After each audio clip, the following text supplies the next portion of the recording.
Good morning, classmate. Good morning, sir.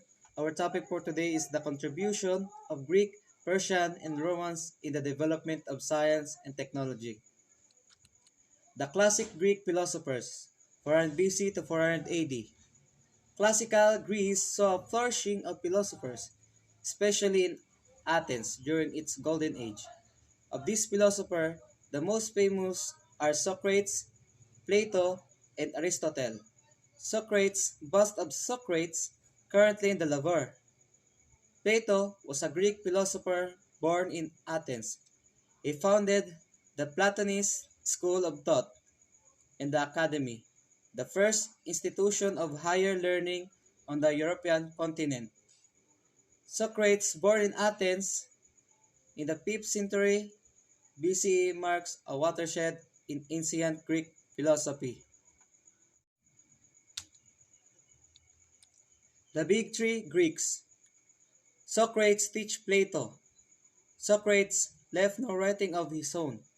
It was his students, such as Plato, who would write his words down for future generation. Plato teach Aristotle. Plato helped to lay the foundation for philosophy, rhetoric, and logic through his Socrates dialogue. Aristotle passed on what he had learned from Plato to his own student, including Alexander the Great. Alexander spread this knowledge through his conquest. Science and technology development. Thales of Miletus, 638 to 548 BC, developed the theory of matter based upon water. Socrates, 470 to 399 BC, emphasized the study of human nature in relation to society, established the theory of skepticism. Empedocles, 493 to 433 BC, assumed that there were more than one kind of matter and postulated four roots of elements: earth, air, fire, and water. Hippocrates, about 400 BC, started the science of medicine and is known as the greatest physician of antiquity and regarded as the father of medicine. He stated that disease have natural causes and the body has the power to repair itself. His name is always associated with Hippocratic Oath, an oath traditionally taken by newly graduate physicians to observe the ethical standard of their profession, specifically to seek to preserve life. Aristotle, 384 to 322 BC, regarded as the father of biology, undertook a large-scale classification of plants and animals. He introduced a method of scientific thinking that still plays a role today. Scala naturae, or great chain of being, is one of the first theories in biology. The species form a scale from simple to complex, putting animals that laid warm and wet creatures alive as the highest form, but evolution is not possible. Archimedes, 287 to 212 BC, performs experiment which led him to discover the law of the lever and the pulley that resulted the invention of machines, which could easily move loads. He calculated the value of P, which was a geometrical calculation that helped determine the width or circumference of circle. He excelled in geometry, calculus, theoretical mathematics, hydrostatics, and displacement. Ptolemy, about 100 AD, one of the greatest astronomers who founded the geocentric theory, Earth-centered, and wrote the Almagest. Democritus developed the atomic theory, elaborated idea that matter consisted of atoms. Pythagoras, 497 to 581 BC, mathematician, held that numbers were basic to matter. The Pythagorean theorem.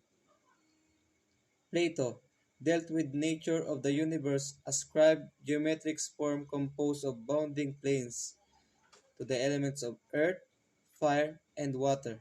based upon their physical properties. Aristarchus, both a mathematician and an astronomer, Aristarchus discovered new theories about the way the planets move in their orbits.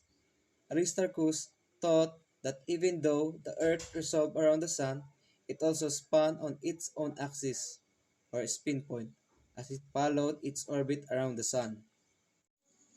Hipparchus discovered the length of the month, which is only 1 second off from the length that we use today. Eratosthenes determined that the circumference of the distance around the Earth 28,000 miles, which is only 3,000 miles more than what we know today. Theophrastus, regarded as father of plant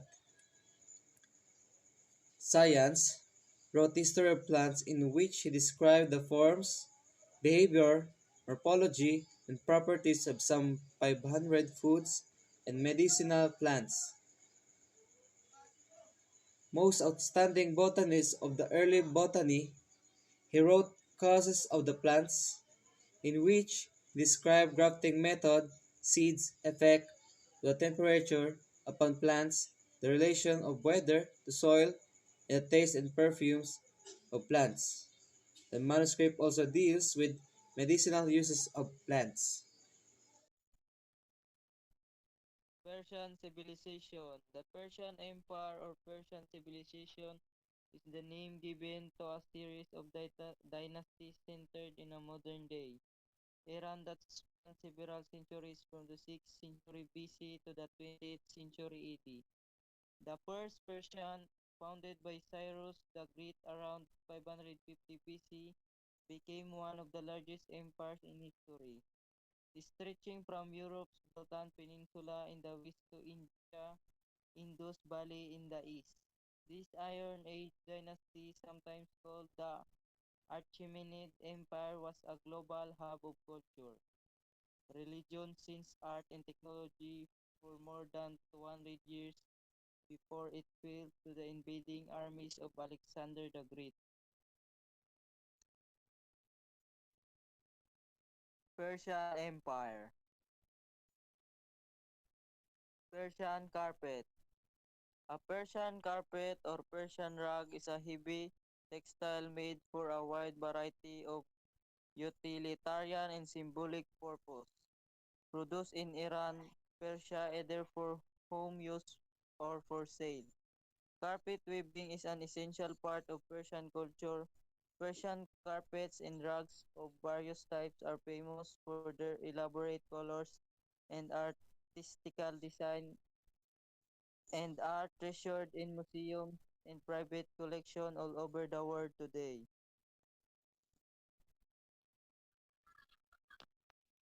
Science and technology development. Persia is one of the richest art heritage in world history and encompasses many disciplines including architecture, painting, weaving, pottery, calligraphy, metalworking, and stone masonry.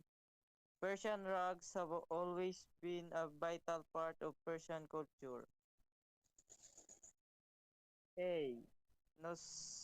Nostalgic is the most beautiful Persian calligraphy style and also technically the most complicated. Even the second popular Persian calligraphy style, etc., cursive nastaliq or shikasti nastaliq.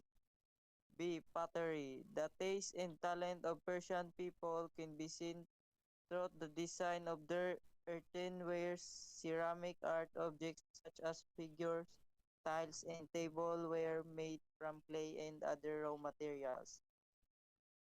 C.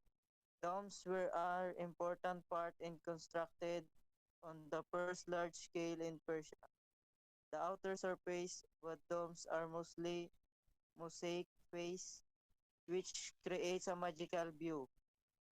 The various structures such as mosaic, mausoleum, bazaars, bridges, and different palaces have mainly survived from this period.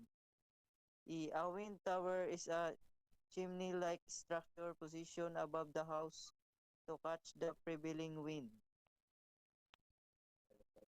Roman civilization arose in 753 BC as a small community near the commercial passage of the River from present-day Italy.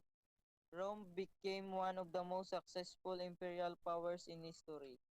The Roman government was characterized by a strong military spirit, which justifies an incessant warlike activity. However, it managed to become a powerhouse due to its strategic ability to establish alliances.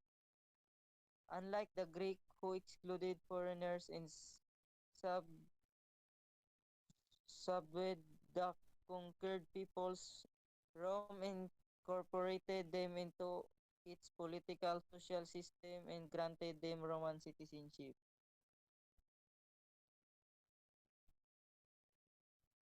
Roman roads.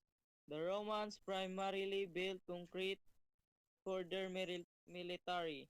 Nearly 30 military highways, all made of stone, exited the great city. They made 372 roads and connected 113 provinces. Rome's military benefited from technological improvement to weapon, shields, armor, and other items. Some of the notable Roman scientists: Galen, 129 to 199 AD, great physician and surgeon. Galen influenced the development of various scientific disciplines, including anatomy, physiology, pathology, pharmacology, and neurology, as well as philosophy and logic. Vitruvius is another writer whose work provided us with important knowledge about ancient Rome. He was also an architect and an engineer, sometimes referred to as the first architect. Pliny described almost 1,000 species of plants, most of which were highly valued for their medicinal uses. Thank you. That's all for our topic.